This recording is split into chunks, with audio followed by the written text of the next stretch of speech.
Welcome back, guys. Episode 25, Daily Fantasy Knockout. I'm your host, Drew, as always, with my co-host, Josh. We're here to break down the Ultimate Fighter Finale 24, Johnson versus Elliott. Josh, what's going on, man? How you doing? Hey, man, I'm good. If you're watching this, you can see my sweet stockings in the background that my wife and I got from a thrift store so we could decorate our apartment. We got a couple years ago. Aren't they nice? Yeah, they're beautiful. Got some polar bears on there. So yeah, feeling Christmassy.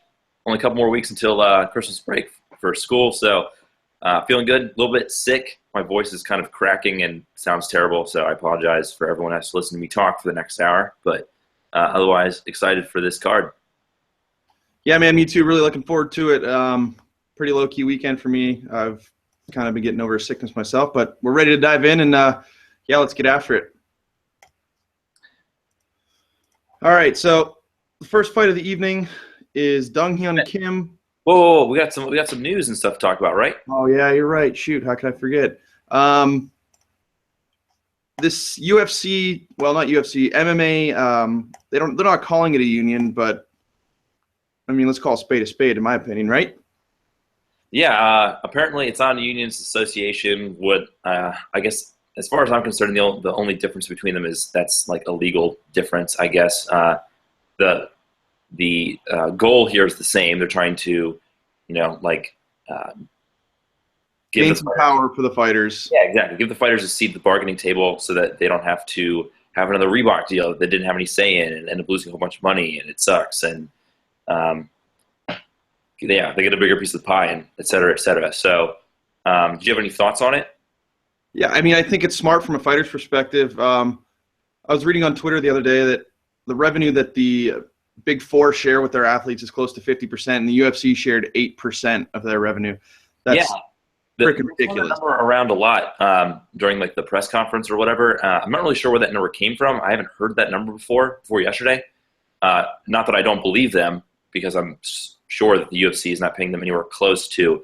Like Dana White in the past has suggested that they pay them close to, or the Fertittas, somebody suggested they pay close to 50%, which is totally insane. There's no way that's true. So yeah, obviously, like, this is a long time coming for the fighters. They should have needed to do this. It's cool that they have somebody like GSP to like sort of take the lead on this as a kind of a figurehead guy. He doesn't really need to fight anymore. He could, but he didn't want the Reebok deal. They weren't going to come to terms with him. Dana White sort of like shat on him toward the end of his UFC title run. So he's got a bone to pick. So it's cool that he's kind of leading the charge here. It gives them some credibility, and not to mention TJ Dillashaw, Cain Velasquez. GSP is the spearhead behind this, so I think it's great for all parties involved. They deserve it.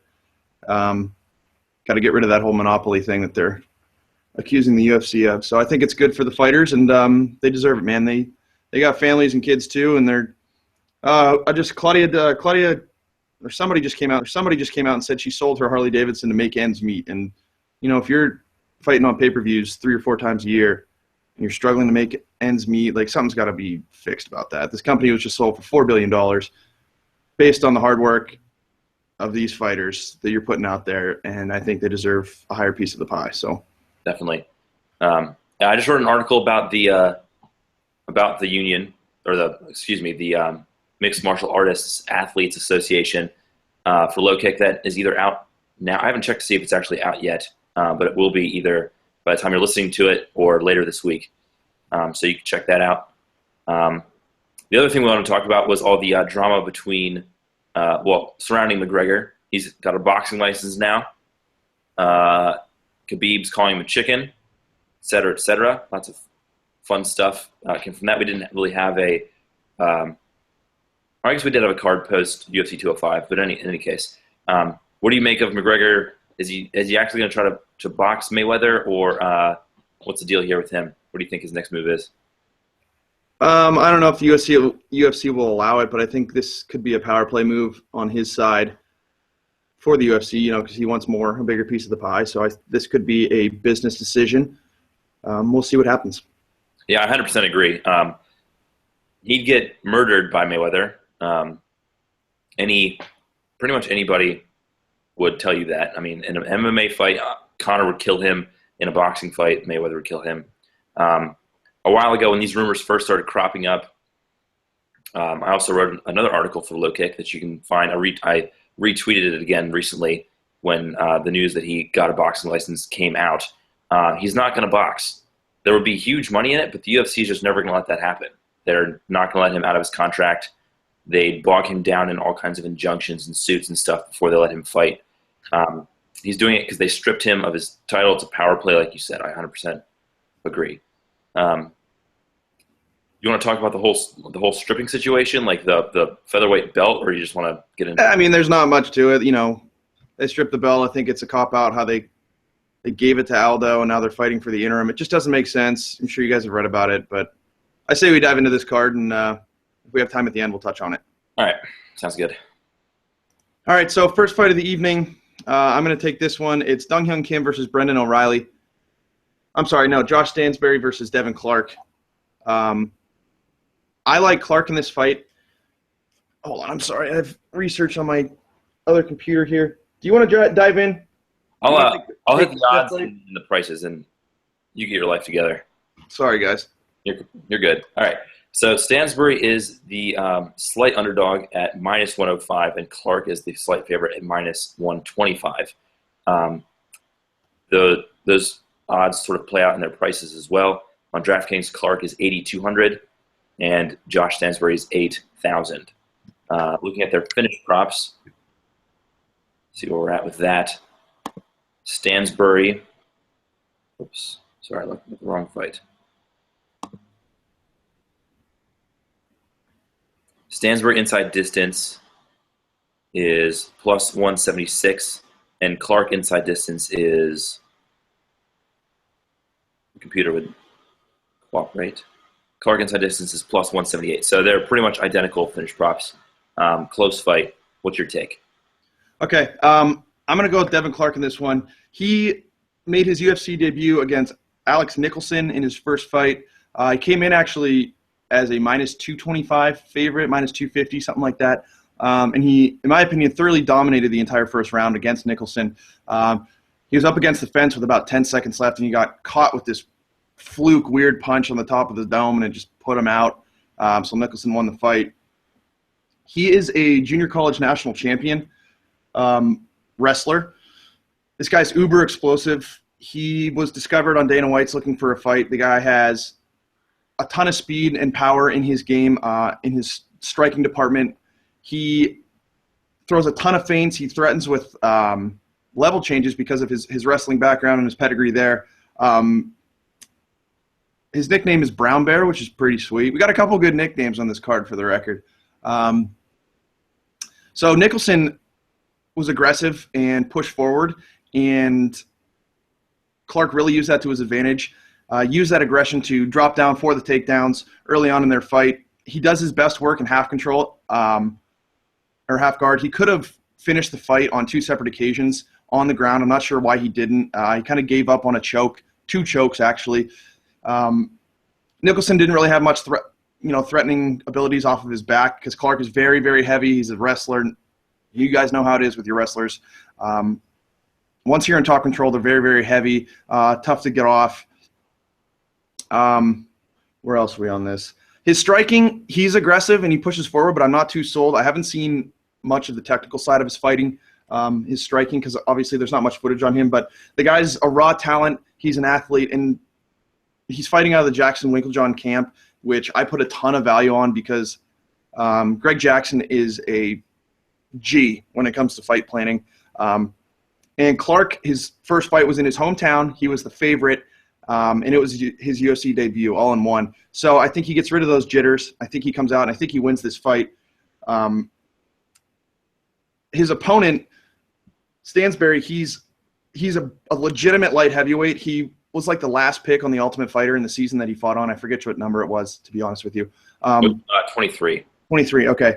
So he struggled with a lot of injuries on the show, and his striking wasn't that sweet. but his striking has vastly improved since he has left the show. He was a wrestler. He grew up in Ohio.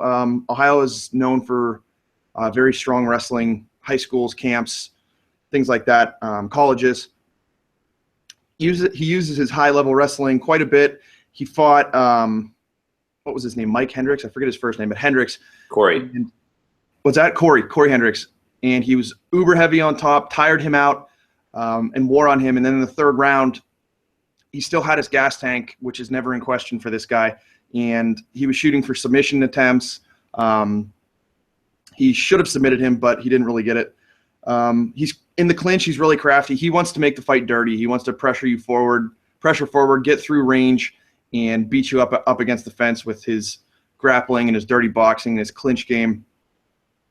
So with that said, I'm going to go with Clark in this one because I think the wrestling's going to be a wash, and I think if Hendricks does push the fight towards Clark has shown an ability for accurate, strong, short counter punches, which I forgot to mention. And in addition to that, he's such an athlete and he has the experience. He just relies on his wrestling to change levels and take the fight to the ground. I don't know if I see a finish in this fight, but I'm going to go with Clark to win.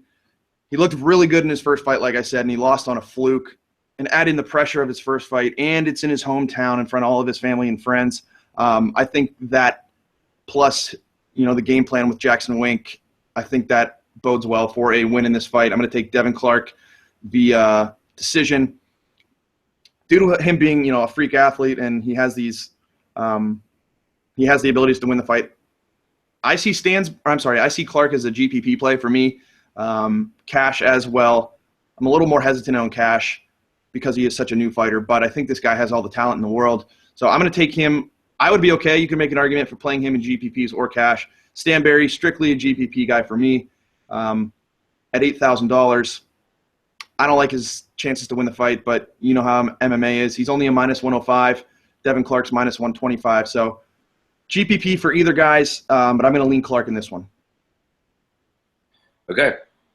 Sounds good. I agree with you on all that stuff. It sounds like good analysis. Ready to go to the next one?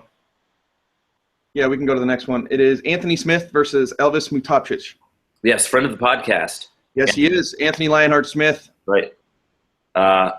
Yeah.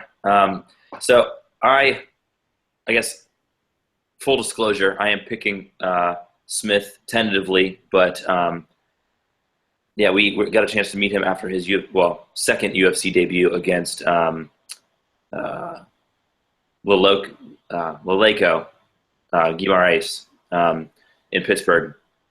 That was the first show that we did a podcast for, so it was kind of cool to see him. Super nice dude. But so trying to keep my personal feelings out of the matter. I also like Elvis Mutapcic, so no reason to go against him here for that. But I'm picking Smith here to take a decision. The problem with Smith is that he tends to gas later in fights, and his chin isn't outstanding. He tends to also get hurt a good bit. That's sort of what happened in his fight with Leleco. He ran out to a big lead, was absolutely just smashing up Leleco, and then just sort of faded pretty badly in the third round. Got tagged a couple times, got taken down, had to kind of survive the third round to pull out the decision victory. But he's taking on Mutapcic, who is a pretty well-rounded dude. Good boxing. His defensive wrestling is not very good, as seen in his last fight with Kevin Casey. He was able to take him down multiple times without too much trouble, and very not impressed by Kevin Casey's game. So, but the problem with Mutapcic is that he is a counter fighter, and so he doesn't throw a lot of volume, and Smith does. So that's one of the main reasons that I like Smith here. Is Smith is very long and has some real pop in his hands and his front kicks, and he's just going to do a better job of fighting longer. So I think that if he can avoid getting hurt, that he's going to rack up a big enough lead, but that by the third round, especially considering Mutapcic's Elvis the King Mutapcic's propensity to not throw a lot of volume because he's so counter-oriented. This is a guy who had basically Kevin Casey dead to rights in the third round. Casey is also known for fading, but even way, way worse than Smith, and had nothing left in the third round, and Mutapcic couldn't get him out of there. So I don't see him getting Smith out of there either. I think Smith will have an advantage, a big advantage early, and in the clinch also. He's really good. He's very, very good in the clinch with standing elbows, and he can use that long frame to his advantage there. So give me Smith by decision. Okay, I stepped away for a minute. You didn't talk about pricing, did you? No. All right, Smith comes in at -140, and Mutapcic is a +110 underdog. So pretty much a coin flip in my opinion. Both are priced at $8,100. So you like Smith? Yeah. I think this is a GPP play for the most part. Like I said, both guys can crack. Smith has a tendency to get hurt. So maybe Mutapcic makes the better GPP play for that reason. But I also kind of like Smith in cash because, like you said, he's a -140 favorite, and he's coming in at even money. So you're getting a price discount of, I don't know, $100 or $200 on DraftKings. Nothing major, but he throws a lot more volume and is a lot more active. So I think that Smith could be a cash play also. We'll see. We'll sort of talk more about the cash plays as we go through, but that's sort of my take on this one. All right, I love it. Let's go to the next one. Kaylin Curran versus Jamie Moyle. This one's on you. Yeah, so this is another – I think this fight is going to be GPP only just because both women are really they're sort of near the bottom of the women's strawweight division in the UFC. Curran's like 1-3 in the UFC, and she's still sticking around. She's athletic. She's had some good fights. She had to fight Paige Van Zant in her debut and was lost a third-round TKO. Other than that, she's been winning. She won her other two fights after that, or was winning her two other fights after that. She was absolutely smashing Alex Chambers before walking into an armbar, and then she submitted Emily Kagan, and then got submitted by Felice Herrig. So the deal with Curran is that she's young, she's athletic and long for the division, which are her strengths. She's also a pretty decent striker, but she's got a tendency to like brawl, and she's got a tendency to give up position in scrambles. She's a good scrambler, but she tends to go for like low percentage submissions, and ends up losing position, and then finds herself getting her back taken and stuff like that. So Moyle, by comparison, she's willing to throw down a little bit, but she's really, really short for the division. So her best facet is her ground game. And so that's sort of why I'm picking Moyle to win by submission here, but with the caveats that Curran's the better athlete and the better striker probably. But I just see like the fight hitting the mat at some point and Moyle taking her back and choking her out. So that's why this is GPP play for me. Curran ought to be the better fighter. She is the favorite here, I think. Do you want to hit odds and stuff? Yeah, Curran is -145 as the favorite, and Moyle comes in at +115. Pricing, Curran is $8,600, Moyle $7,600. Yeah, so Curran's the favorite. Moyle's making her UFC debut. She was on that same season of The Ultimate Fighter as Stansbury with Jacek and Gadelia, that first season where they had men and women on the show at the same time, I think. And I think she won one or two fights on the show. Moyle did. She's an Invicta vet. I think she's only like 3-1 in her career, though. So both these women are like really, really young in their careers, have a lot more developing to do. So it's sort of hard to gauge like where they're going to be at in each fight. Like how much will they have improved? I thought Curran would be able to take Herrig, and that was very much not the case. Herrig dominated her pretty much the entire time before choking her out in the first round. So a little bit concerned that Curran isn't improving at the rate that I kind of expected given her athleticism. So that's why I'm picking Moyle here. So I don't really trust either of them enough to take them in cash. I don't think. Moyle is on the cheaper side, I guess. She's a little bit of a salary relief. So maybe she could be a cash play, but It's just sort of hard to trust either of them, given how young and inexperienced they are. So more GPP, I think. All right, next fight. Let's move on. Lightweight fight: Dong-Hyun Kim versus Brendan O'Reilly. I'm taking Dong-Hyun Kim in this fight. He's 0-2 to start his UFC career, and I recommend to anyone watching or listening to go watch Dong-Hyun Kim versus Polo Reyes in their last fight. It was absolute barn burner, just no regard, no defense, just back and forth. And that's kind of how Kim fights, man. He has finishes in 6 of his fights via strikes. He has really good, sharp, short, powerful strikes from range. He's uber reckless on his feet. He brings the heat always, never stops. He's never, ever afraid to engage. Like I said, with Polo Reyes, back and forth for 3 rounds. There's no defense, straight up brawling, throwing leather, everyone just eating fists, knees, everything. On a more technical side, he does change stances quite a bit. He throws a variety of leg kicks in addition to strikes. He does a really good job of not telegraphing them. And he fights at a high pace. Like I said, he's going to push the envelope every chance he gets, and he's kind of reckless out there and just, throws, and takes a hit to land 2. He's not afraid to get popped. He's tough as nails. He got pummeled by Dominique Steele, and Polo Reyes peppered him back and forth, and he was knocked out in the 3rd round in both of those fights. But he kept coming forward all fight long until the lights went out. Tough chin. It's ridiculous chin, so I'm not too worried about him getting knocked out against O'Reilly. O'Reilly competed on the Ultimate Fighter Australia at welterweight, fought once at lightweight in his UFC debut. He's an aggressive fighter as well. He's more of a wrestler and grappler. He has a brown belt in jiu-jitsu. He likes to take the fight up against the fence, drag on you, wear you down to the ground. Where else are we here? How do you say that? Lepang? He fought Lepang? Is that how you say it? Yeah, that sounds right. Okay. Yeah, Lepang had him on his back. He showed some good defense off of his back. Did a good job of controlling the posture of Lepang and top control.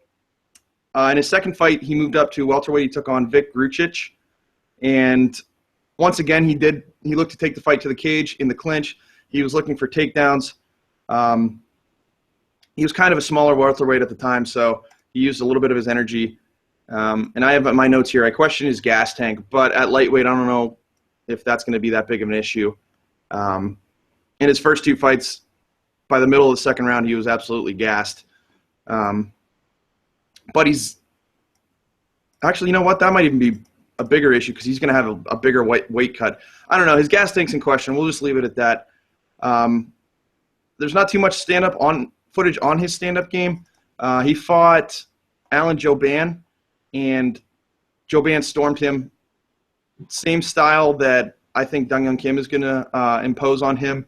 Pressured him, beat him up against the fence. So I'm going to go with Kim in this fight. I think he gets off the schneid. I think he gets into the win column. And if O'Reilly wants to try to take this fight to the ground, I think that is neutralized because Dong-Hyun Kim is very, very good at judo. He fought Dominic Steele, yes, and he was dominated up against the cage, but he did a good job. He did a good job of using his leverage and his knees to limit the damage, and he used his judo to make it hard on Dominic Steele. But Dominic Steele was much bigger and much stronger than him, so I'm not going to put too much stock into that because he is sneaky good off of his back with submissions. So I'm going to chalk up the Steele domination as kind of an outlier. So I'm going with Dong-Hyun Kim in this fight. I think he finishes the fight. I don't think O'Reilly has it. Yeah, so I like this. I like Dong-Hyun Kim in both formats. O'Reilly is strictly GPP for me. And I'm not going to say totally fade O'Reilly. I'm sure if you guys are multi-entry players like Josh and I, O'Reilly could be some salary relief for you. I think there's better options up across the board, which we'll get into later. But Dong-Hyun Kim, he is $8,300. Brendan O'Reilly, $7,900. And Kim is a minus 135 favorite. O'Reilly is plus 105. So I'm pretty confident. I'm gonna go with Kim in this fight, both formats. O'Reilly strictly GPP for me. You have any thoughts on that? No, yeah, I like it. I like the kind of the discount you're getting on Kim. I agree that O'Reilly doesn't look like a UFC level talent. The one dude that he's beaten in the UFC is no longer in the UFC and never really looked like he belonged there in the first place. I think they were both guys from that one season of The Ultimate Fighter, like the Canada versus Australia one. And so most of the Australia team, other than like freaking, I think Jake Matthews was on that season, and I don't want to mention his name on this podcast. yeah, you're a little sore about. I mean, we didn't have a podcast last week talk about Jake Matthews, but I know that you were high on him going into this fight with Andrew Holbrook last week, and he just Vegas was too. I was at my grandparents' house for Thanksgiving, and I threw in a couple darts, GPPs, and 5 for 5, Jake Matthews minus 500, about ready to get paid, and he lays an egg. Yeah. So that's MMA for you, though, folks. Yep, him and who's the Dan Kelly was the other dude who's really emerged from that season, The Ultimate Fighter. 59-year-old Dan Kelly just holding it down in the middleweight division. But anyway, so yeah, O'Reilly doesn't look that sweet, so I'm with you. I like Kim to take care of business here, and I don't think he should be priced higher, and he's not. So get on that Kim train. All right, let's move on. Rob Font versus Matt Schnell.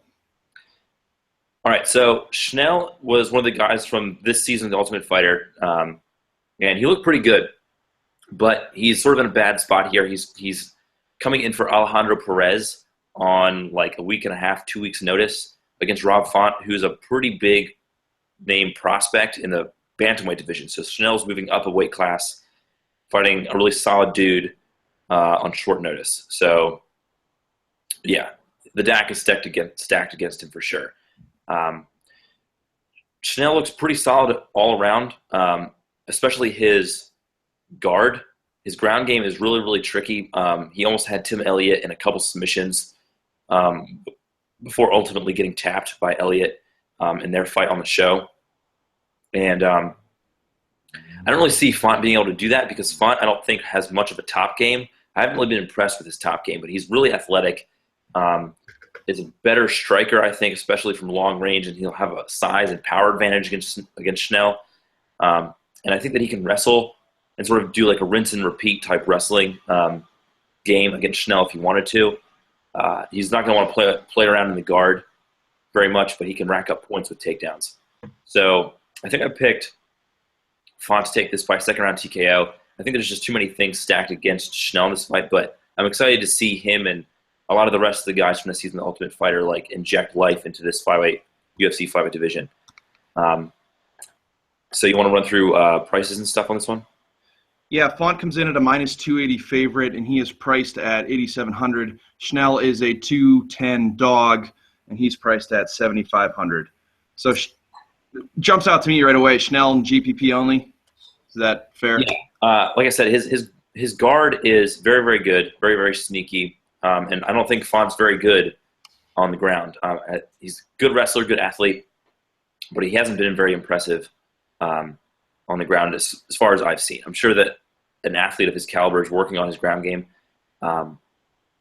But so that's sort of, I think, the way that Schnell could win this one is by like tapping him on the mat, catching him in something.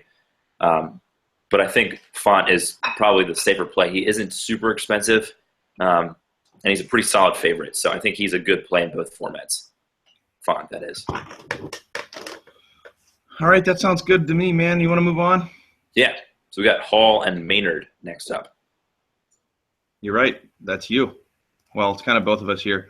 Father Time, Gray Maynard coming into this one. Questionable chin? What do you think here? Yeah. I don't know much about Ryan Hall.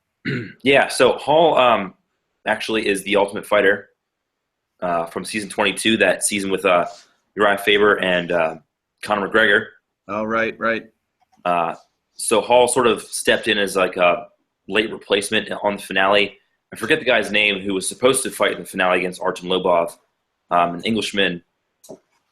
But he had there was some kind of controversy with like the way that he filled out the forms. Like he lied on his forms for TUF, and so they just booted him from the show before the finale. Like they found that out after taping, I think. And so it was supposed to be that dude. I wish I could remember his name, but I can't. So Hall had made the semifinals but lost to that guy. So he stepped in and fought Lobov on the finale and won. Hall is a jiu-jitsu specialist. Like really a throwback dude. Doesn't really have much striking to speak of at all, and took Lobov down not with wrestling, not with traditional wrestling, but with like weird like Imanari rolls, like he's Tony Ferguson or something like that. And so I just don't see him being able to implement that kind of game against Maynard. Maynard's chin has gone. He has looked rough in a lot of his fights. He's since losing his his trilogy bout with Frankie Edgar, he's had some tough goes. Like he had to fight TJ Grant, who really looked like he was on the rise to like a title shot. He should have gotten a title shot, but he just kind of disappeared after that fight. Had to fight Nate Diaz, who we know is an awesome boxer. So Maynard really fell hard from grace, but this is not a fight that should really give him a lot of the problems that we've seen from him lately. Hall isn't really a striker and doesn't really have wrestling that is going to challenge Maynard. So I see Maynard's a pretty solid striker, has developed a pretty good boxing game, despite being like a wrestler by trade. And so I think he boxes up Hall on the feet and avoids most of the takedowns and takes either a pretty clear decision or like a TKO via ground and pound as Hall's trying to roll under for a leg or something like that to get the fight to the ground. So I like Maynard in this one, despite how shop-worn and awful he's looked lately. Yeah, but the matchup is in his favor. I would agree with you on that one. Maynard comes in at -105. Ryan Hall is -125. Coin flip, both at 8,100. Yeah, so I think Maynard is a nice value here for cheap. Say again? I mean, they're both priced at even money. You think Maynard gets a finish? That seems like some value to me. Yeah, it's possible for sure. I mean, I don't know that. I mean, I'm not willing to say for sure that he. Let's look at the finish props here. By the way, the finish props in the O'Reilly Kim one, I had those up. Forgot to say them. O'Reilly inside distance is +276, while Kim inside distance is +195. So that Kim train rides on. And best fight odds is being uncooperative right now, so I can't see the finish props. We'll get to it. Yeah. But in any case. We like Maynard in both formats? Yeah, I think so. I mean, it's just hard to it's hard to see a path to victory for Hall. I think for Hall to win, he'd have to do it with his grappling, with his like unconventional takedown game, and Maynard would really have had to have fallen off a cliff for that to happen. I'm kind of surprised this fight is such so close odds-wise, because it's just hard to see like how is Hall going to win this. But all right, so Vegas completely disagrees with us here. Maynard is his inside distance is +263, and Hall's is +163. Wow. Well, I guess they're seeing Hall tap Maynard. Maybe part of that is that like Maynard didn't look great against Alexander Yakovlev, but Yakovlev was a huge lightweight when he fought Maynard. He's since gone back up to welterweight, and Yakovlev is a really good wrestler, and Hall's not. So, yeah. I like Maynard in this one. Maybe I'm going to end up looking stupid, but yeah, give me Maynard both formats, I think. All right, I like it, man. I've made some bold predictions on this show before, and I'm going to in a little bit. Next fight, Ryan Benoit versus Brandon Moreno. This one was kind of tough for me, man. I don't know who I really liked in this fight, but I think I decided I'm going to go with Moreno because, well, I actually owe him an apology because I think everybody was picking Smolka to run through him in his UFC debut. He was on this current season of the flyweight tournament for the Ultimate Fighter. He lost in the first round. Then he goes out and takes on the uber-talented grappler in Smolka and hits this wicked guillotine and chokes him out in the first round and took all my money. So I'm going to go with this one. I think he's a very talented grappler, just like Smolka. He's crafty on his feet as well. He likes to pressure his opponents in the striking department. Hold on, where did I go here?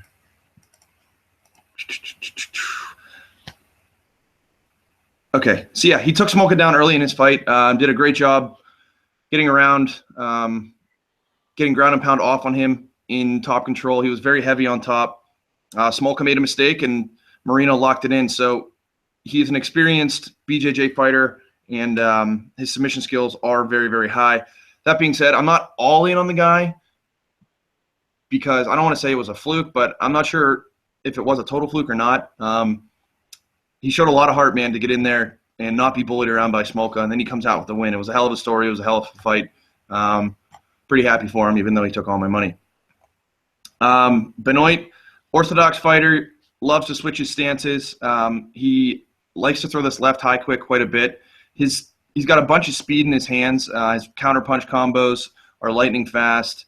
He likes to make it dirty, keeps the fight on the feet, likes to brawl, get in the pocket, brawl. Sergio Pettis and him had a nice fight, and Pettis picked him apart on the feet until he landed this overhand bomb and dropped Sergio, put him to sleep. But that happened when they were in tight and they were brawling in the pocket, so that's clearly where he wants to be. Looking at his ground game, which I think is where he's going to lose this fight, he fought Serrano. His first name is Freddie Serrano. Serrano took him down 3 or 4 times during the fight, and initially he showed some really good scrambling to get off of his back early in the fight, and Serrano was just atrocious in top control. So Benoit kind of used that to his advantage and scrambled out of it really well. When he was on his back and Serrano wasn't doing anything, he left himself open to a ton of submissions, but Serrano just did not capitalize on it. And Joe Rogan was screaming during the fight, Serrano must not know what a Von Flue choke is because this fight could be over. This fight should be over. And that happened multiple times throughout the fight. And I personally think if Moreno gets him in that position, I don't think Moreno is going to give up on that or is going to let that chance go by him. And to build off of that point, he's been submitted twice in the UFC. He fought Ben Wynn and Josh Sampo, and they both submitted him.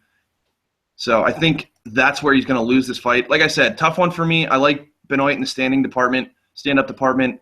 But they're flyweights, and you know how these fights go. They go to the ground at some point, and I think Moreno is going to get it to the ground and suffocate him in top control. Back and forth exchanges in this fight, I think it's close.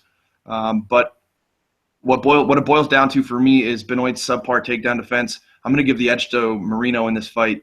Benoit has proven in the past, like I said, he's been submitted 3 times. He leaves himself open for submissions, and I think Moreno capitalizes on that.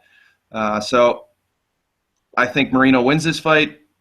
I'm hesitant to say a decision, or I'm hesitant to say he's going to finish it, but if he does finish it, I like him to finish in the late second, third rounds. Wouldn't be shocked if he goes to a decision. It's just one of those fights, man. I can't really get a stronger opinion on it. So looking at their pricing, Benoit comes in at $7,700 and Moreno is $8,500. Moreno is the minus 145 favorite and Benoit is 115. I think both guys can be GPP plays because Benoit, at 7,700, I think if you want to play him in GPPs, go for it. Moreno, I think he's a GPP play as well. He's 8,500, but he has finish potential, and I think he's going to win the fight. So I'm going to play him in GPP and my cash games. I saw some of his fights on the show, and he's not afraid to stand and exchange. So if he can be defensively sound and not get popped by Benoit, I think he has more avenues to victory in this fight. So GPP, cash game for me, and that's where I'm going with it. Cool, man. Yeah, looking at their the over-under here is at 1.5 rounds, and it's minus 172 to go over. So 1.5 rounds for this one. And Moreno's a big part of that because his inside distance is plus 125, while Benoit's is plus 396.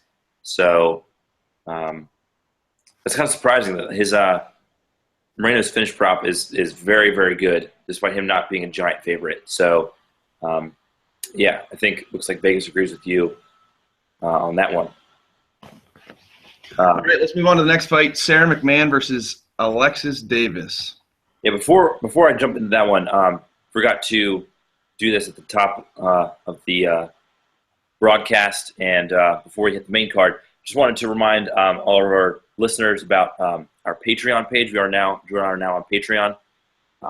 So if you like the content, like what you hear from us, or you just know us and like us and want to help us out, consider pledging to us on Patreon. We're looking to get some better microphones, some like backdrops, mixing software. Yeah, we're just looking to like upgrade the podcast, make it a better product for you guys. That's where most of the money, vast majority of the money, would end up going in the first place. So if you want to help us grow this thing, make it better, you can help us out by going to Patreon, finding us at Daily Fantasy Knockout on there, and also just spreading the word, giving us a like, subscription. We appreciate everything that you guys, that our listeners do. If you ever reach out to us with a question or comment or some productive criticism or praise, we really, really appreciate that. We love hearing from our listeners. So thank you guys so much for being here, and we'll move on to the next fight here. And to build off of that real quick, send us tweets, man, guys. Tweet at us. Josh and I are pretty active on Twitter, so we'll get back to you guys with our opinions, questions, things like that. Our boy T White at Dynamite76, he always reaches out to us, so shout out to him. Appreciate you listening. And with that, let's go into Sarah McMahon and Alexis Davis. Yeah, so McMahon, unfortunately, has been pretty unimpressive in her UFC tenure for the most part. She's an Olympic silver medalist in wrestling, but she hasn't really translated that success to success in the octagon for the most part. She is coming off a win over Jessica Eye, but it was a really awful fight, and Eye went like 1-5 in the UFC, or has gone 1-5 in the UFC, so she hasn't really been very impressive herself. McMahon, as a silver medalist, she's an explosive athlete, and I'm actually picking her to win this fight, but don't feel confident about it really at all. More I'm picking her because of her athleticism and Davis's layoff and relative lack of athleticism. McMahon's got big power in her right hand when she throws it, but she's kind of gun shy, doesn't throw it enough. And obviously she's got good wrestling, of course, but her jiu-jitsu is not very good. She hasn't really looked like much of a threat in terms of submissions against anybody. And Davis is a very, very good grappler. She's got black belts in both Brazilian and Japanese jiu-jitsu. And I think after losing to Ronda Rousey, she had one fight against, I think, Liz Carmouche, and won that by decision, if I'm remembering correctly. Anyway, I think she decisioned one person before. Davis has been out for a long time due to pregnancy. So she's had a kid and has since gone back to training and is now coming back to fight. So she's been out for a while. It'll be interesting to see kind of like how she looks. But she never really relied on dynamic athleticism in the first place, so that sort of makes me think that she won't really look like that much worse from an athletic standpoint. She more relied on, like I said, her grappling skill and her high-volume striking.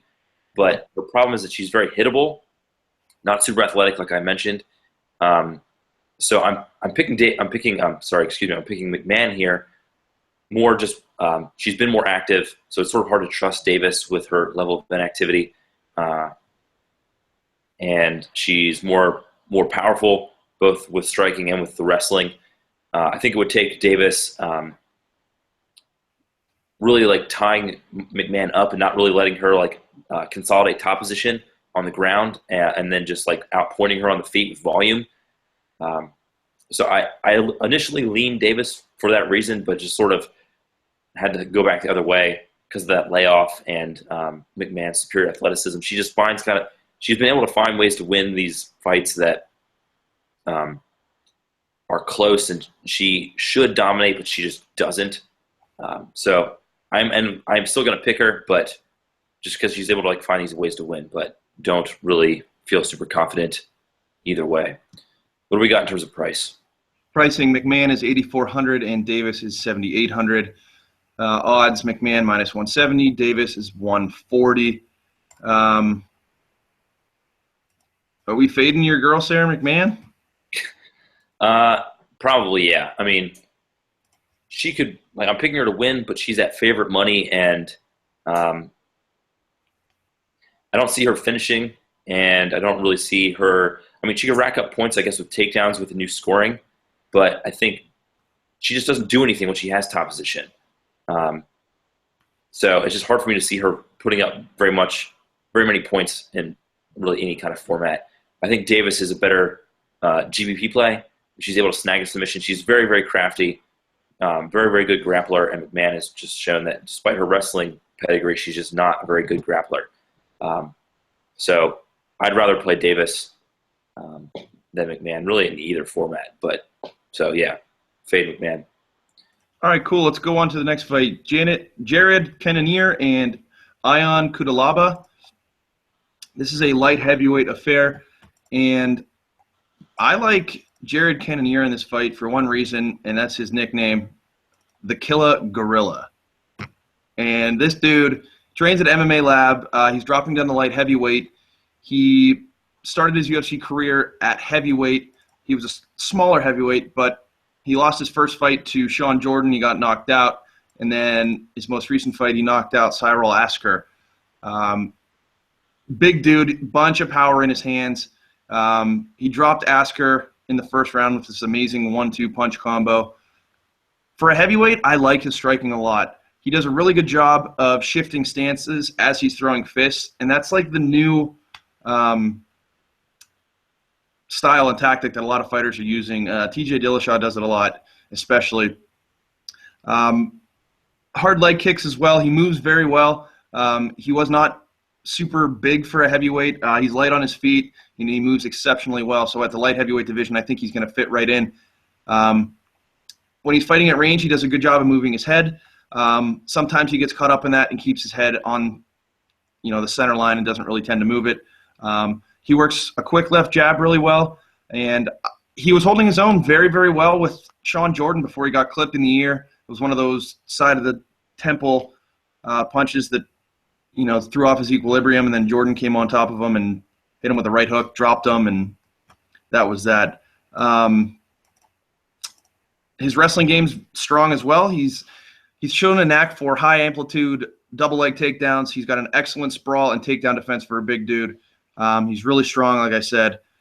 Joe Rogan was talking about how big his legs were, his tree trunks and stuff like that. Ground and pound, super hard and heavy ground and pound because he is a heavyweight. Hard to say how good his grappling is. He fought this guy named Houghton, and he mounted him very easily, but the guy was making his pro debut on the regional circuit, so not too much to really put into that one. Cutelaba, quick starter, throws a ton of overhands with big power. He's a very technical, straightforward boxer. He's always in your face, combos, pressure. He's always trying to land shots. The guy's durable. He fought Serkinov, and he ate a whole bunch of strikes on the feet, stayed in the fight. He has a ton of confidence in his chin, maybe a little too much confidence. He throws a lot of spinning attacks. He fought, what's his name? Wilson. I got to look this up. What the heck was his name? I forget. His last name was Wilson. And he's throwing a bunch of kicks, found a home for his high leg kicks. As a boxer, he's totally down to trade shots in the pocket, and I think that's where he makes most of his money.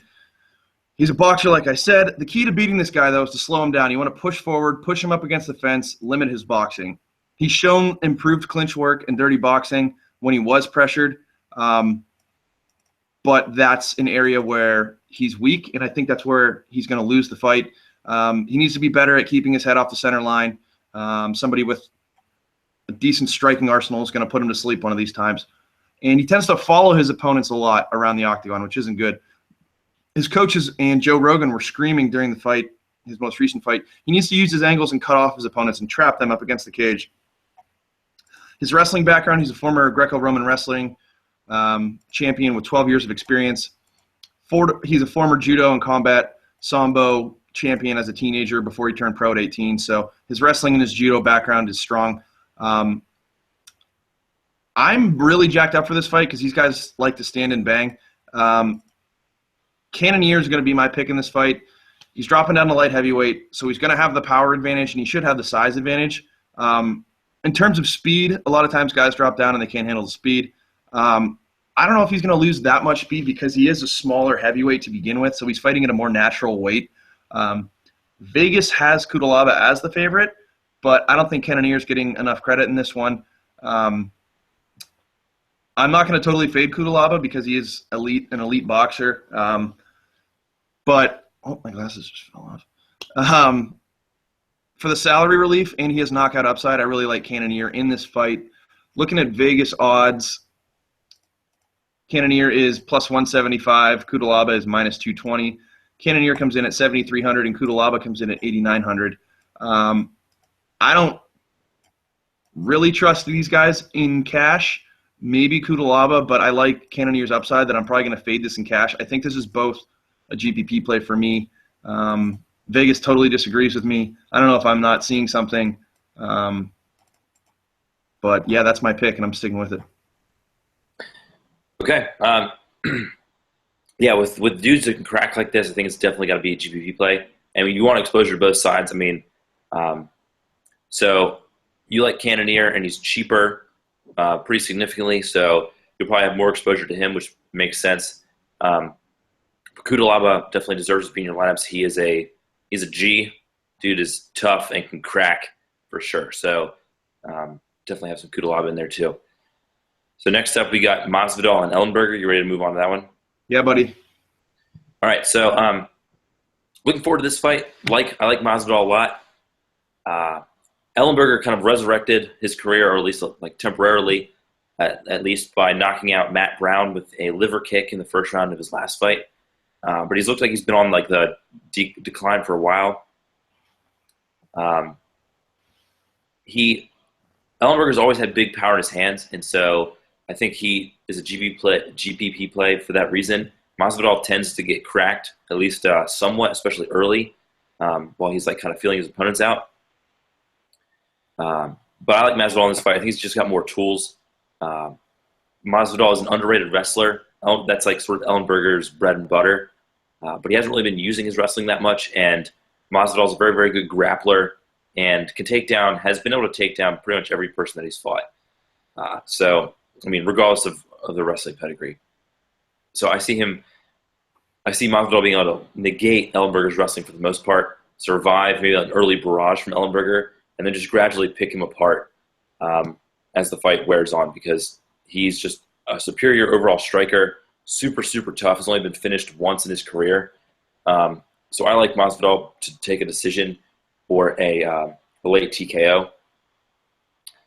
Looking at the odds and prices, Masvidal is minus 260 favorite, so pretty significant favorite here. It comes in 8,800, while Ellenberger is a plus 200 dog and is 7,400. As such a steep favorite, and not one that's super expensive for Masvidal, with some upside. I like him in really either format. There's obviously some risk there in cash if Ellenberger can land one of those bombs that he's kind of known for being able to land. But Masvidal is just super freaking tough, so I don't see Ellenberger being able to put him away early. And so Ellenberger's GPP play just for that reason, but I really like Masvidal in both formats here. I think he's the play. Looking at their finished props, Masvidal inside distance is plus 169, and Ellenberger inside distance is plus 400. So there you go. Probably don't want a whole lot of Ellenberger with that kind of finish prop. I still think he's got that ability. He showed it in his last fight. People were picking against him against Brown, and he ended it in the first round. So he's got power. He's back with Kings MMA. He's not with Edmund Tardervian anymore, thank God, as no one should be. So he's going to be well-trained, and Kings is definitely a quality camp, especially for striking. So don't totally discount Ellenberger for that, but give me Masvidal in this one. He'll be in my lineups for sure. All right, man, I like it. Before we jump into the co-main event, Brett Apley, who is a MMA blogger, he works for Roto Grinders. He has his own podcast, Daily MMA Podcast. Somebody just tweeted at him a picture of Gray Maynard on the scale today for the weigh-in, and I just retweeted it on our account. Everyone needs to take a look at that. He looks really drawn out, man. really, really drawn out. So I figured I'd throw that out there. Everybody take a look at that. That might change our opinion on the Maynard Hall fight. I mean, I still – he is dropping down to featherweight. You should kind of like – we should go back and compare how he looked in his featherweight debut against Fernando Bruno to kind of like see how much stock to put into that. He did end up winning that fight. That was his first cut to 145, so I'm sure that like the cut is still not great for him. Dropping down in weight so late in your career, not usually a recipe for success. But I still have a hard time seeing where Hall wins this. Yeah, and I'm actually looking at the tweets that he had on here. Some guy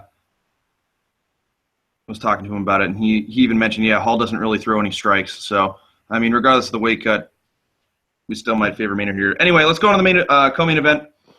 Joseph Benavidez versus Henry Cejudo, the two coaches on The Ultimate Fighter. Cejudo is the Olympic wrestler. Benavidez, formerly of Team Alpha Male, and Mr. Consistent, Mr. Decision, as I like to call him. Pretty active on the feet, in and out striker. He's just an all-around, well-rounded fighter. I wasn't too impressed with Cejudo on the feet, and I don't think he's going to use his wrestling. You and I were talking off the air before this that Cejudo hasn't really used his wrestling to his advantage, and I think Benavidez is talented enough to negate that. So I'm going with Benavidez in this fight. What about you? Yeah, man, I agree. Cejudo isn't that deep into his MMA career, but I didn't watch a ton of film of him for this one. Partially because I'm really confident in Benavidez. Benavidez has only lost two people, Dominic Cruz and Demetrious Johnson. And he's only been finished once in his career. So it's really hard for me to see Cejudo having anything special to offer him, especially because he hasn't looked like, even in his like run up to his title shot, he didn't look like a world beater to me. He's shown some pretty good natural striking ability for not being a dude who had a striking background. He's picked it up relatively quickly. And he hasn't, like with his athleticism, he hasn't really, he's sort of used his wrestling as kind of a fallback, not really for his, as part of his main strategies. He's wanted to play around with being a striker. I just don't think his game is deep enough or dangerous enough anywhere to really give Benavidez problems. I think Benavidez, outside of DJ, is going to beat anyone else in this division. The fight I want to see Benavidez in is against John Dodson. The fact that they haven't fought and they're like 2A and 2B at flyweight is a travesty to me. So I'm going to pick Benavidez against everybody except the champion going forward, probably. So, yeah, I agree with you. Okay. Benavidez is minus 200 favorite. Cejudo's plus 160. Benavidez in cash, he's 9,000. Cejudo 7,200. Sorry. Benavidez in cash games, in my opinion. You agree? Yeah, I don't see I'd probably rather play Masvidal. I think Masvidal has more upside. Ellenberger I think it's more likely to get finished than Cejudo. Benavidez is a good finisher. I mean, he's got power and he's good with submissions in transition. But I think it's gonna be hard for him to like catch Cejudo's back or catch his neck, given Cejudo's. I think Benavidez could probably, even out scrambling him might be a bit of a stretch. I just don't think Cejudo's gonna be able to hold him down. So yeah, I think Benavidez will have the advantage on the feet and just be better like in transitions, be better in between. I don't know. I don't really like either guy in this fight that much. Benavidez is pretty expensive, and unless he lands like a big overhand on the feet or something, it's kind of hard for me to see a finish here. So I'll probably not playing a whole lot of this fight, but Benavidez in cash maybe, and GBPs maybe, but I probably won't have a whole lot of exposure here. All right, it's time. Main event time. Demetrious Mighty Mouse Johnson, arguably the pound-for-pound best in the world, defending his title against the Ultimate Fighter winner, Mr. Tim Elliott. It's pretty cut and dry here. Not too much analysis needed. Would you agree?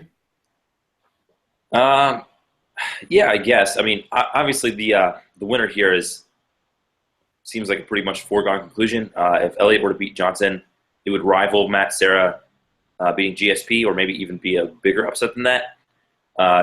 Johnson is a minus 1,000 favorite. Tim Elliott is a plus 600 dog. We haven't seen anything like that since Rousey's last fight.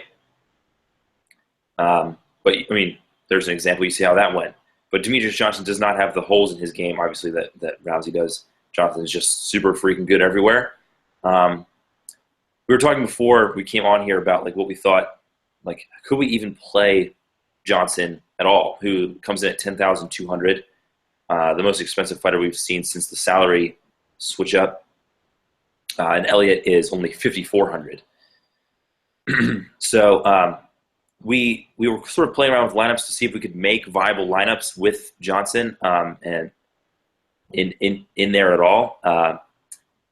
And we sort of said, yeah, I guess like you could force him in there, but the rest of your lineup's not going to be very strong. I mean, you have to go like with a lot more dogs than you'd probably like. You got to go 5 for 5 on dogs. I'm screen sharing right now, so just to show you guys, we'll put in Demetrious Johnson. Your average salary remaining is just under 8,000, and so you're paying for 5 underdogs. And I mean, for GPP, sure, that's fine, but for cash games, do you think a winning cash lineup has DJ in it? I mean, I think you can make a winning cash lineup, a cash lineup that cashes with him in it. But I'm sorry, I should have asked. Do you think the winning GPP lineup has Johnson? No. Yeah, I don't think so either. I'd rather save that down and. I mean, I guess it could. Like if you got enough other dogs here to get finishes and you've got them in your lineup. I mean, we were playing around with the GPP lineup that we got one with DJ in it that we didn't hate. We got some other guys on there that we. Let's build one real quick before we wrap up. Okay. So we got DJ, and who did we start with next? Masvidal, I think. Masvidal is pretty expensive, but he was another dude who Davis. We like Davis. Okay. Yeah. Actually, you know what? No, what we forgot to do. Vegas has this fight going the distance. Am I correct? Well, yeah. So we were sort of surprised. Okay, so my official pick here, I guess, is DJ by first-round submission. And so I picked that because Elliott got himself into some bad spots on the ground, even on TUF against much less proven guys. He got submitted by Benavidez in his first UFC stint, but also fought guys like John Dodson and Ali Bagatinov and went the distance with them, guys like top 10 flyweights. So Elliott is good and durable and tough, but I still think that DJ is going to want to make an example of him, not going to mess around. The way that he dispatched Cejudo, I think he's probably going to be able to dispatch Elliott. But with that pick said, the over-under here is 4.5 rounds. The over is plus 117, so they like a late round finish. That's sort of been DJ's thing, to finish dudes late for the most part. So if could we stack it in cash? Yeah, that's what I was just trying to say. Yeah, no, you're fine. Yeah, if Elliott can survive the first couple rounds, just sort of make it a dirty dog fight and take it late. I mean, he's so freaking cheap that he could help kind of offset some of that giant salary you're sinking into DJ. And in like scrambles and weird takedowns, like Elliott was even able to take down Benavidez, so it's not totally out of the question that he could take down Johnson. Elliott's a big, strong flyweight. So stacking in cash I don't think is necessarily the worst idea. I mean, obviously you're punting on Elliott, but then you don't have to pay down quite so much everywhere else. Yeah, and I mean, if you're expected to get 4.5 rounds, if Vegas thinks it goes 4.5, it could go the distance. And I mean, 5 full rounds out of a fighter for $5,400, sign me up. Yeah. So yeah. I don't think that's the worst idea that way. Like your cash lineup, you don't have to go so dog heavy the rest of the way.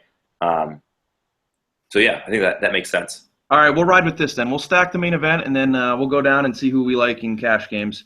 You like Masvidal? Yeah. Okay, I really like Masvidal, so we're at 85. Anyone else that jumps out? Moreno? Yeah. Donghyun Kim? I like Moreno. I like Kim. Yeah, I mean, I know those are both favorites, but throw those dudes in there. Font? Yeah, he's another dude. We gotta pay down somewhere, right? Well, I mean, we're at 8,800 with Masvidal, Moreno, and Dong Hyun Kim. Oh shoot, yeah, throw him in there. Dang. Wait.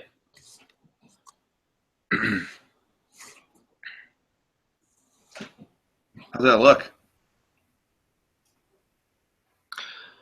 I'm wondering if we could pay down elsewhere and get in Benavidez. Well, okay. So the problem here is that you're saying this is a GBP lineup, or No, cash. Oh yeah, yeah, cash. I love this. That's awesome. You get in instead of having to. You can get DJ in there, and then you get 4 other pretty good favorites that we like with upside. Without. Yeah, so I like that. Let's do that. Yeah, cool. So, all right, guys, that's a quick little cash game lineup we put together for you. Hopefully, you guys, got some value out of this. Anyway, what's our next card, man? We are doing the UFC Albany card on December 9th, Friday, and we'll be doing that on the Daily Fantasy MMA podcast YouTube channel. That's like the double weekend where we've got UFC Albany and UFC 206 in the same weekend. So we'll be doing the Albany card on the Daily Fan MMA YouTube channel. We'll have it up on the on our regular podcast audio as normal, so check that out. But give them a follow, subscription on these like double weekends. We'll probably be contributing there going forward. There's just too much freaking research to do 2 cards in the same weekend, and this way you're covered on all your cards between us and them. So check that out for sure. Yeah, as always, guys, thanks for tuning in. Hopefully we gave you some value for this weekend. Give us a follow. I'm at Houdini16, WHODEANY. Josh is at Stonewall MMA. Follow our Twitter account at Daily Fantasy Knockout. Hit us with likes, retweets, tweet at us, message us, whatever you guys got to do. It's actually at Daily Fantasy KO is our Twitter. Sorry, at Daily Fantasy KO on Twitter. We're very active on that. We'll respond to you guys. We love hearing from you. We just want to make this podcast bigger and better. And speaking of that, go to our Patreon page, Daily Fantasy Knockout. Anything helps, guys. $1, $20, anything that'll help out. If you guys like the show, we ask for you to support us so we can just make this product even better for you guys. There's also rewards there for patrons, which I forgot to mention earlier. There's different pledge levels. There's different rewards that you can get from the show. So if you want to make this a more interactive thing, we're all about that. So check that out on Patreon. Yep. That's all we got for this week, guys. Good luck in the card this weekend. Hopefully you guys win a bunch of money. For Josh, I'm Drew. Thanks for tuning in, and we'll see you guys next week. Peace. Peace.